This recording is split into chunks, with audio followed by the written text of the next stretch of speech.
Deathworld Exploration Squad 0653. It was a normal day. We were on course for a new Deathworld codename Solterra. The world was a Category 10 Deathworld. That's why they called in the elites. Nothing out of the ordinary for this type of planet. Well, that is except for the radiation. The massive amounts of radiation coming off of the surface of this planet. Enough to cook alive most other species, is the primary reason that it was given a classification of 10 instead of 9. It was thought that a death world of this category would be impossible. That is until it was discovered. We chose a low radiation area to begin exploration. The life forms on this planet were somewhat off, especially considering the high radiation that covered it. The biodiversity was about as one would expect from a non-death world. However, for a death world, especially one so highly ranked, the biodiversity was almost non-existent. Our scientists predicted a fairly recent extinction level event, probably about the time that our species took to the stars. Our scientists predicted that it was probably a swarm of small meteors which were drowned in the radiation of a nearby star. It didn't really matter how it happened, though. We still had a job to do. I do have to say, though, that job was not made simple by the high gravity of this particular death world. We had to use portable anti-gravity devices just to get around. We would use probes to survey an area. Then, after surveys were complete, if we found something that needed further study, then we would go in person and take samples. On one of our trips plainside, though, Halafshkaram was examining and taking images of strange markings that she found on a cave wall. They seemed to have some order to them, perhaps a near-sapient species that existed before the great extinction event. The thought was somewhat saddening, and at the same time a relief. If the species had never gone extinct, perhaps they would be reaching for the starts in about 10,000 years or so. At the same time, though, the thought of what kind of monstrosity would come from a Category 10 or even 9 death world sent shivers down my thorax. She documented as much of the cave drawings as she could until in the back of the cave she found what looked like a pile of rocks arranged specifically in a mound. There were several of these actual. Using a backup anti-grav device, she just had to take them apart. She had to know more about them. Why were they arranged here and in this order? Everyone doubted that she would find the answer, but she searched anyway. What we found was quite astonishing. For piles of bones. Too large and too small. Most likely the creature that had made the cave drawings was also burying its prey to keep them fresh and out of the reach of other predators. It sent a shiver up my thorax. An intelligent death world predator? Sounded like something out of our greatest nightmares. We took samples from each of the piles and continued on our way. She was extraordinarily excited to see what the samples would hold. From my perspective, we made several other far more impressive discoveries. First of all was a strange red fruit found on this world. It grew on a high tree, and we had to use a drone to literally cut the stem from the tree and knock it down. To everyone's surprise, it fell hard and fast.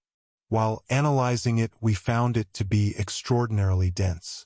Fruits are normally meant to be eaten, but this one was acidic enough to burn one's skin and dense enough that it would take a grinder to grind it into a thin paste to make it edible. There was no way that one could bite into it, so we assumed that the fruit in this case was meant to protect the seed rather than attract herbivores to eat it. That being said, the seeds were small and covered in a hard shell that was extremely resistant. Why it would need the fruit to protect it was beyond us. However, if we could genetically reverse engineer this fruit, we might be able to breed a version that quadrupled our food yield or more. We sent all of our samples back to the lab for further analysis. Halafshkaram obviously had to go personally. She had become quite obsessed with her remains. We had only come across several species of fauna on this world, but nothing of this scale as of yet. Thankfully, it appears that all large life forms died off during the mass extinction event. Science Lon Delta in the Honger-Jurosi system. We received several samples from the newly discovered death world today, along with a scientist. The samples included several small species of fauna, several large species of flora, and a strange fruit that requires further analysis. Miss Halafshkaram also came bearing remains from what she describes as large prey animals. How she knows that is beyond us. But we have one job and we're going to do it properly. After studying all that we collected, we discovered that 3 of the 4 remains that we were brought were from the same species.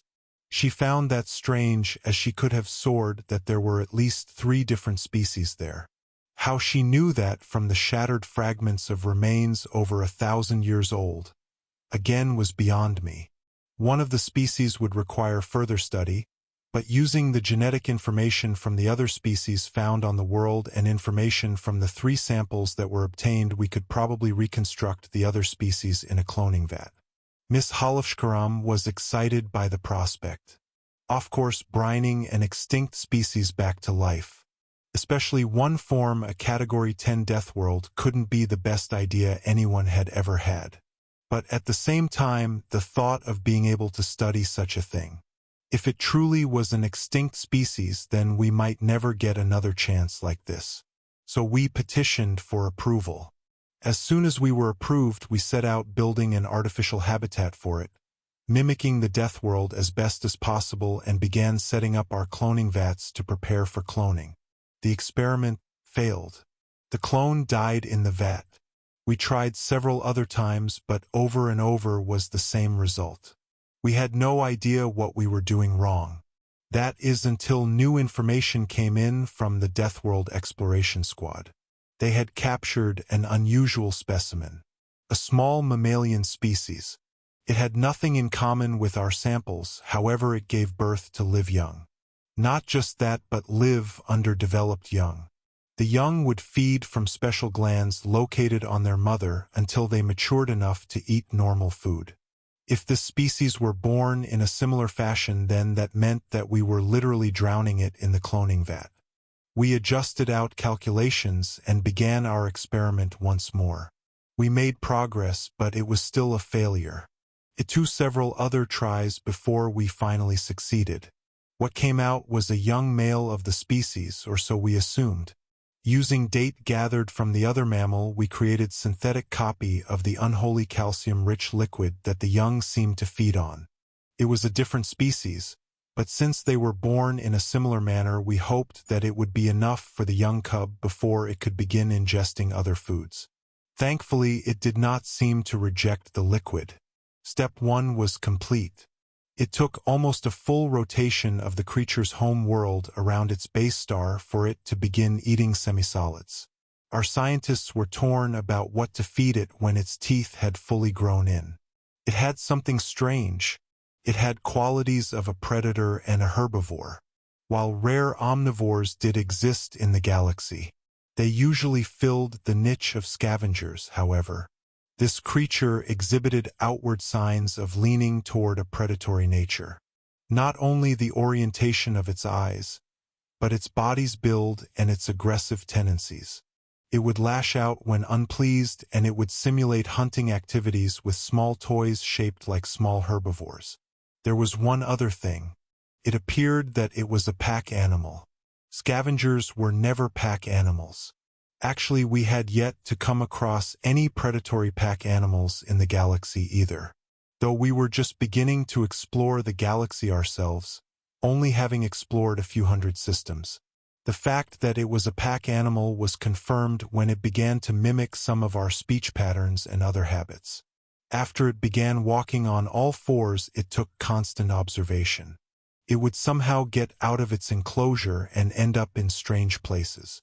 As it grew, it learned our speech patterns and began to want to stay in a group, though many of us feared it. We would occasionally sedate it for study. Its biological makeup was astounding. Everything about it completely blew our theories away.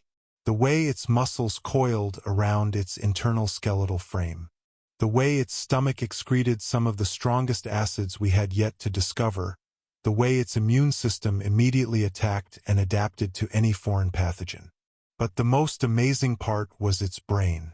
This brain was literally dying. But through a process of programmed cell death, it became more organized. At first we were afraid that we made a mistake and feared for its eventual demise. But then when we realized what was actually happening, it sent ripples down the entire scientific community.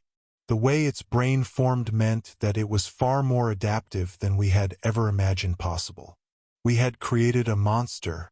Several of our lead scientists demanded the immediate termination of the creature. We aptly refused. Their requests were ridiculous.